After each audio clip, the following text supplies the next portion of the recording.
Hi, this is Pad. I just thought you might want to listen in on a conversation that I had with Rachel Elnaugh and 7 or 8 other people she had invited to an innovator group ahead of the Prosperity 2014 conference in London. So what you'll be hearing is just my introduction to the whole theme of archetypes. I had caught up with Rachel a week before and had had a quick 5-minute conversation about what she's doing, and I expressed some of the things that I've been doing with archetypes over the last few years. And so she invited me along to this session.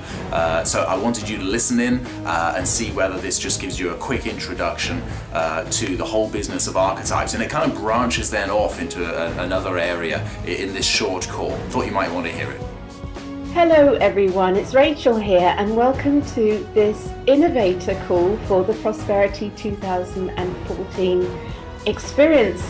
So welcome to you guys on the call. I am recording this for the benefit of everyone who can't make it today, so let's come to Hi Pat. Hi, have you got me? That's great, lovely. Good. Tell us about what you do in your archetype work. Okay, so very quick intro. I'm a success coach, I'm a speaker, and I'm an author of a book called Team Me, and that is focused upon a very simple model of archetypes. Really, I work a lot with archetypes in my coaching practice because I find that it enables people to make shifts very, very quickly. I can talk to people from street kids through to CEOs at an archetypal level in a matter of minutes and start accessing the energy that they have inside of them for those. So I don't go around labeling people as a particular archetype. I have a model which assesses different energies that people have and enables them to kind of find where they are weaker, where they are stronger, where in some cases they're too strong.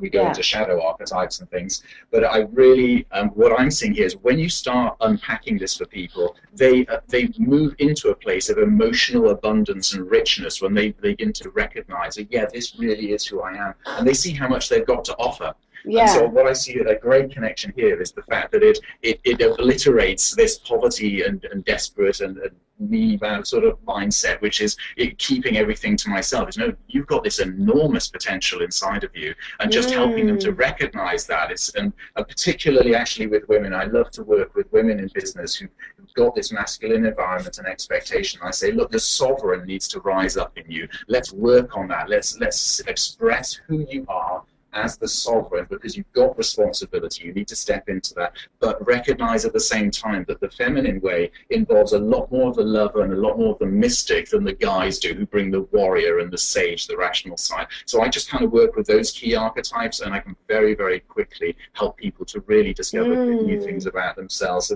that's what I can see a wonderful sort of connection with that. Yes. And you know something, Patrick, we, just as an aside, and it's interesting you should bring up this thing, Philippa and I were at an event, a Women in Business event up in the Northwest yesterday, where Jane, and I'll remember her name in a minute, she runs a thing called Girls Aloud, which was all about helping teenage girls because they are growing up, these youngsters are growing up with archetypes of sexual women. That are basically driving them into depression and all sorts of things because everyone wants to be a sexual woman, even at age 12. And I really brought it home. It's fun. It's so funny you should come on, because I was thinking about how we could demonstrate different archetypes which are just as powerful and positive. I mean, David Beckham's an archetype, you know, Angelina Jolie's a sort of high priestess archetype, but actually showing different types of archetype that actually it means that whoever you are, you are enough. You are perfect exactly as you are. Because people don't get that, you know, that you are enough. And I think that as a core message, that's a really interesting core message, isn't it? That you are enough. Absolutely. You are perfect exactly as you are, as a kind of fundamental axis. It's an interesting one. Because when you get that you're perfect exactly as you are, you don't have this sense of neediness and I need this, and then you get into true prosperity and abundance, because from that place you're overflowing to want to give your gift. Yeah, absolutely. It has to start on the inside. Our perception of ourselves is the absolute key. And trying to be more, which is the obverse, gets us into so much trouble and we get so unhappy. I just love the way that there's a sense of synergy about all of that message. Mm. Yes, so that's a really fascinating thing. So both as a theme, and not just a topic to explore at the event, but also in the build-up and in this, because an event isn't just the event; it's the whole of the kind of thing that surrounds it in the lead up, and then in the after. Yes. What would you call that? Afterglow? I don't know. It's sort of, the event becomes the focal point, but there's a opportunity on the way into it and on the way out of it. Yeah. Yeah, definitely. Fab. Okay, well, thanks for coming on. So that's really interesting, and thanks for contributing that. I feel quite energized and inspired. I hope you do too.